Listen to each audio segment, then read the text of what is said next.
श्रीमद्भागवत महापुराण।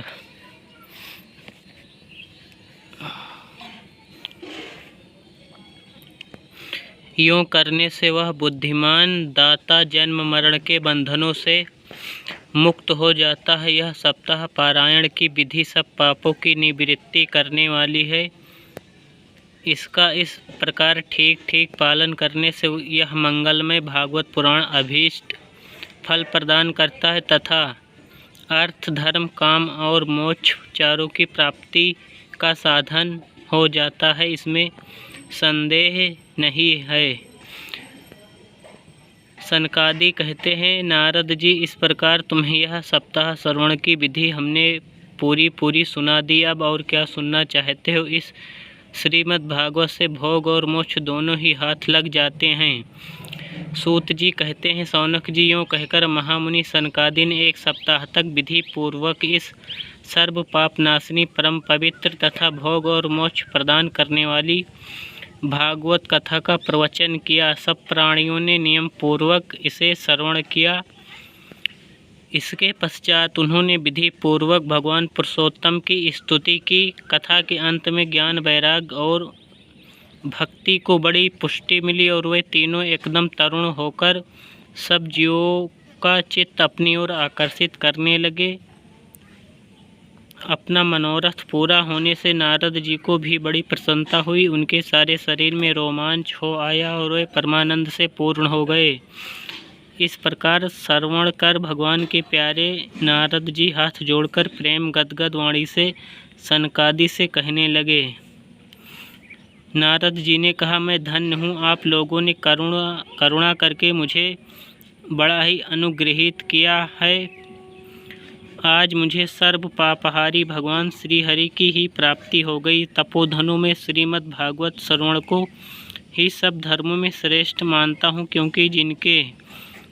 क्योंकि जिसके श्रवण से वैकुंठ गोलोक बिहारी श्री कृष्ण की प्राप्ति होती है।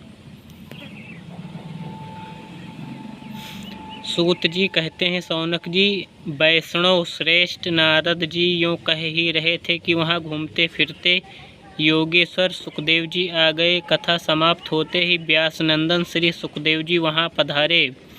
16 वर्ष की सी आयु आत्मलाभ से पूर्ण ज्ञान रूपी महासागर का संवर्धन करने के लिए चंद्रमा के समान वे प्रेम से धीरे धीरे श्रीमद् भागवत का पाठ कर रहे थे।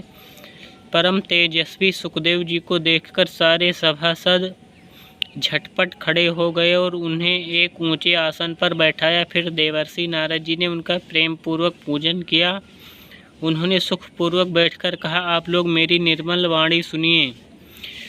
श्री सुखदेव जी बोले, रसिक एवं भावुक जन, यह श्रीमद् भागवत वेद रूप कल्प वृक्ष का परिपक्व फल है। श्री सुखदेव रूप सुख के मुख का संयोग होने से अमृत रस से परिपूर्ण है। यह रस ही रस है, इसमें न छिलका है न गुठली। यह इसी लोक में सुलभ है। जब तक शरीर में चेतना रहे तब तक आप लोग बार बार इसका पान करें। महामुनि व्यासदेव ने श्रीमद् भागवत महापुराण की रचना की है। इसमें निष्कपट निष्काम परम धर्म का निरूपण है। इसमें शुद्धांतकरण, सत्पुरुषों के जानने योग्य कल्याणकारी वास्तविक वस्तु का वर्णन है, जिससे तीनों तापों की शांति होती है। इसका आश्रय लेने पर दूसरे शास्त्र अथवा साधन की आवश्यकता नहीं रहती।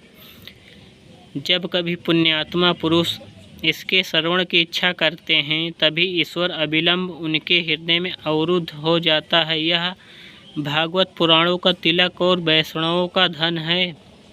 इसमें परमहंसों की प्राप्त विशुद्ध ज्ञान का ही वर्णन किया गया है तथा ज्ञान, वैराग्य और भक्ति के सहित निवृत्ति मार्ग को प्रकाशित किया गया है। जो पुरुष भक्ति पूर्वक इसके श्रवण, पठन और मनन में तत्पर रहता है, वह मुक्त हो जाता है। यह रस स्वर्गलोक, सत्यलोक, कैलाश और वैकुंठ में भी नहीं है। इसलिए भाग्यवान श्रोताओं, तुम इसका खूब पान करो।